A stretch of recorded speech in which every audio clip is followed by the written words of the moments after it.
사랑하는 퀸자는교회 성도님 여러분, 오늘도 하나님의 은혜를 갈망하며 이 이른 아침 기도의 자리에 나오신 여러분을 주님의 이름으로 환영하고 축복합니다.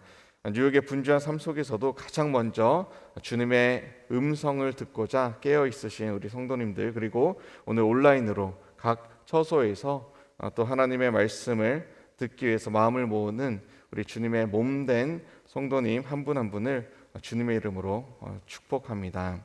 우리는 흔히 믿음을 마라톤에 비유하곤 합니다. 마라톤에서 가장 박수를 받는 사람이 누구입니까? 출발선에서 화려하게 시작하는 사람이 아니고 땀과 눈물로 범벅이 된 채 결승선을 통과하는 그 사람입니다. 이태리 밀라노에서 현재 진행 중인 동계올림픽에서 여자 3000m 계주에서 한국이 멋진 금메달을 목에 걸었습니다. 그 중에 눈에 띄는 선수가 있습니다.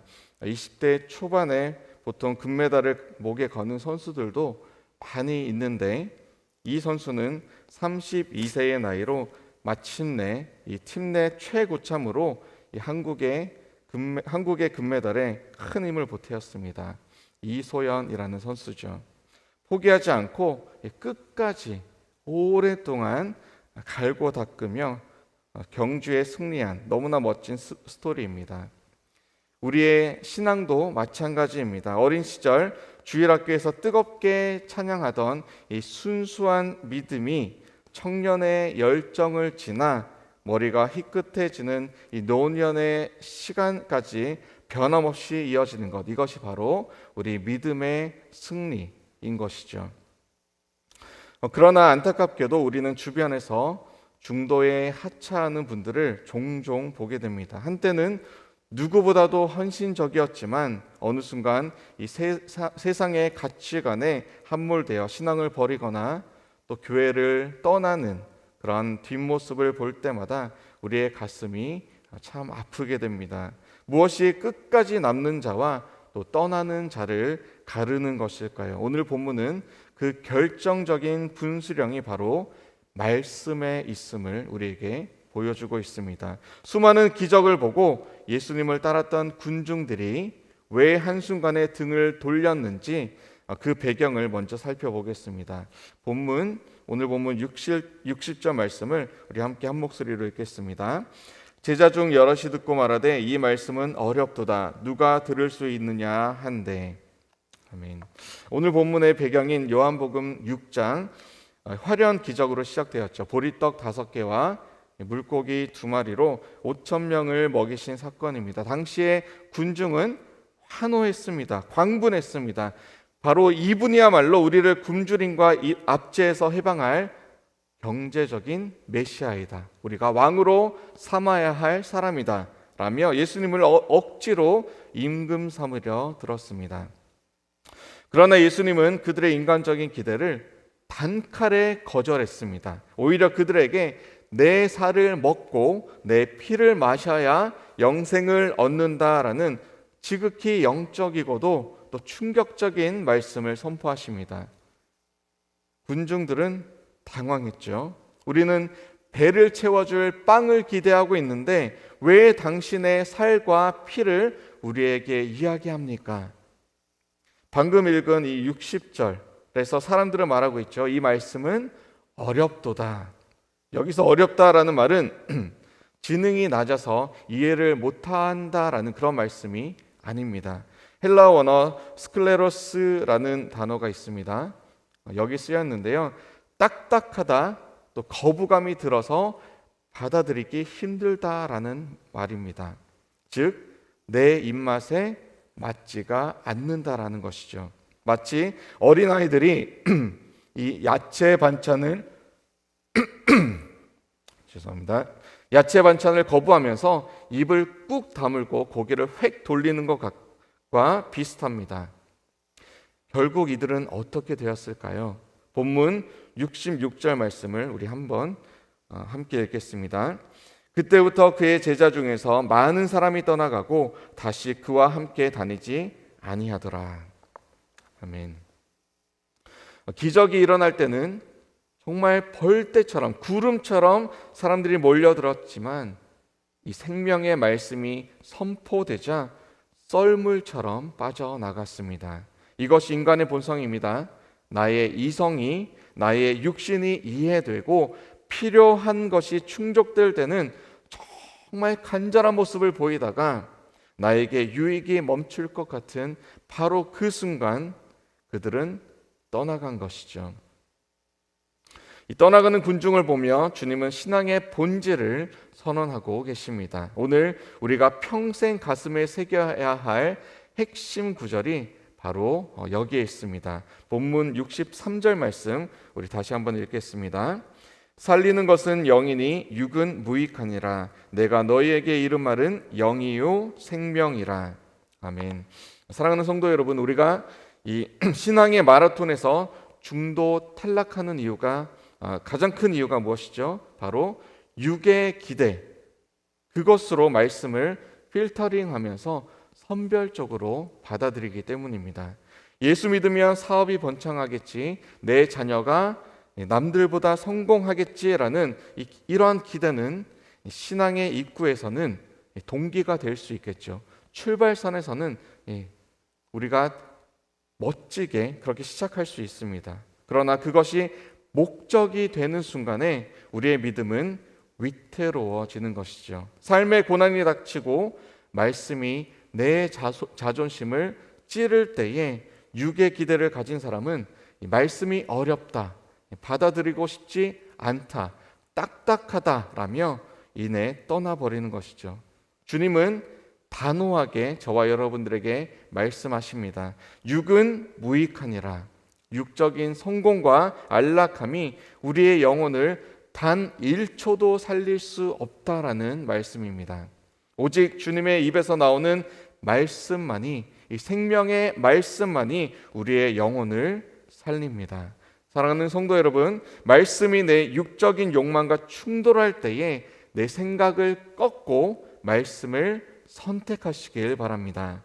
그것이 끝까지 남는 제자의 첫 번째 비결입니다.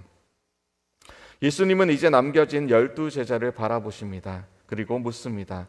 너희도 가려느냐? 이 질문은 주님의 외로움이 아니라 제자들의 중심을 확인하시는 질문입니다. 이때 베드로가 인류 역사상 가장 아름다운 신앙 고백 드리고 있습니다. 본문 68절 말씀을 우리 함께 다시 한번 읽겠습니다. 시몬 베드로가 대답하되 주여 영생의 말씀이 주께 있사오니 우리가 누구에게로 가오리이까? 아멘. 베드로라고 해서 예수님의 모든 말씀이 완벽히 이해되었을까요? 아닙니다. 그도 우리와 똑같이 연약하고 혈기가 왕성한 그런 보통 사람이었습니다. 그 역시 이스라엘의 이 정치적인 회복을 꿈꿨던 사람입니다. 하지만 베드로는 한 가지를 확실히 알았습니다. 세상 그 어디에도 그 어떤 지혜자도 철학자에게도 내 영혼을 살리는 영생의 말씀은 없다라는 그 사실입니다. 그 사실을 예수님에게서 본 것이죠. 이것이 말씀의 절대 가치를 발견한 자의 고백입니다. 주님, 제가 주님을 떠나 어디로 가겠습니까? 세상 즐거움은 잠깐이지만 주님의 말씀은 영원한데 제가 어디에 소망을 두겠습니까? 이 거룩한 붙들림이 우리를 믿음의 경주, 마라톤에서 완주하게 하는 것이죠. 여러분은 이 고백을 가지고 계십니까? 세상의 대안이 매력적으로 보일 때에 오직 주님께만 생명이 있습니다 라고 고백할 수 있는 이 베드로의 믿음이, 이 믿음의 고백이 저와 여러분들에게 필요합니다. 아멘. 마지막으로 주님은 가룟 유다에 대해서도 언급하고 계십니다. 본문 70절과 71절을 제가 한번 읽겠습니다. 예수께서 대답하시되 내가 너희 12를 택하지 아니하였느냐? 그러나 너희 중에 한 사람은 마귀니라 하시니 이 말씀은 가룟 시몬의 아들 유다를 가리키심이라. 그는 12 중에 하나로 예수를 팔 자로라. 아멘. 유다의 존재는 사실 우리에게 큰 충격을 줍니다. 주님은 유다가 자신을 배반할 것을 앞선 말씀에서 우리에게 알도록 해주십니다. 처음부터 알고 계셨죠. 그런데 왜 그를 제자로 택하시고 또 3년 동안 가장 가까운 곁에 12제자 중 한 사람으로 두었을까요? 그것은 주님의 인내와 또 주님의 긍휼 때문입니다. 주님은 가시 같은 유다에게도 끊임없이 이 동일한 말씀, 영생의 말씀, 생명의 말씀의 기회를 주셨습니다. 유다는 끝내 그 말씀을 거부하고 육의 욕심, 돈을 선택했지만 남은 제자들은 그 과정을 보면서 자신들의 믿음이 스스로의 힘이 아니고 주님의 택하심, 주님의 붙드심, 주님이 나를 인도하심, 그것에 있음을 깨달은 것이죠. 그것이 결정적인 차이가 된 것입니다. 우리가 오늘 이 새벽에 남아있는 것, 그것은 우리가 유다보다 더 나아서가 사실 아닙니다. 우리 안에도 유다 같은 배신의 마음이 있고요. 떠나고 싶은 유혹이 수시로 다가옵니다. 그럼에도 불구하고 주님이 저와 여러분을 포기하지 않고 말씀의 자리에 앉혀두셨기 때문에 우리가 오늘 여기에 있는 것입니다. 나를 포기하지 않으시는 그 하나님의 사랑을 신뢰할 때에 우리는 다시 일어설 수 있고 믿음의 경주를, 믿음의 여정을, 마라톤을 끝까지 완주할 수 있는 것입니다. 이 은혜가 저와 여러분들에게 주님 뵙는 그날까지 계속 이어지기를 주님의 이름으로 축원합니다. 사랑하는 퀸자른 교회 성도 여러분은 말씀을 정리하겠습니다. 신앙의 마라톤에서 승리하는 비결은 나의 의지에 있지 않습니다. 생명의 말씀 곁에 딱 붙어 있는 것입니다. 비가 오고 바람이 불면 이 나무의 겉 잎사귀는 떨어지지만 뿌리가 깊이 내린 그 나무는 결코 뽑히지 않습니다. 여러분의 믿음의 뿌리를 하나님의 말씀에 두시길 바랍니다. 내 기분과 상황에 따라 요동치는 감정이 아니라 영원토록 변치 않는 이 영생의 말씀을 붙드시길 바랍니다. 오늘 하루를 시작하며 이렇게 한번 기도해 보시면 어떨까요? 주님, 세상의 배부름보다 내 영혼의 살아남을 갈망하게 하소서. 내 육의 생각이 말씀과 충돌할 때에 기꺼이 말씀을 선택하게 하소서. 베드로처럼 주님 아니면 갈 데가 없습니다 라고 고백하며 끝까지 주님 붙들고 주님과 함께 있게 하여 주시옵소서. 사랑하는 성도 여러분, 주님은 여러분을 결코 혼자 두지 않습니다. 여러분이 붙든 그 말씀이 여러분의 가정을 지키고 여러분의 자녀를 살리며 우리 퀸즈 한인교회를 환난 중에도 든든히 세워주실 것을 믿습니다. 끝까지 남는 자가 누리는 영광, 그 생명의 면류관을 향해서 오늘도 힘차게 전진하시는 우리 모든 성도님들 되시기를 주님의 이름으로 다시 한번 축원합니다. 우리 함께 기도하시겠습니다.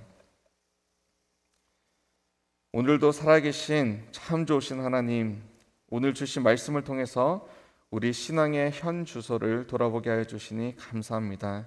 세상에 썩을 양식을 구하느라 영생의 말씀을 소홀히 했던 우리의 허물을 주님 용서하여 주시옵소서. 너희도 가려느냐 물으시는 주님의 음성 앞에 베드로와 같이 영생의 말씀이 주께 있사오니 우리가 누구에게로 가오리까? 그렇게 고백하며 끝까지 주님 곁에 남는 참된 제자 되게 하여 주시옵소서.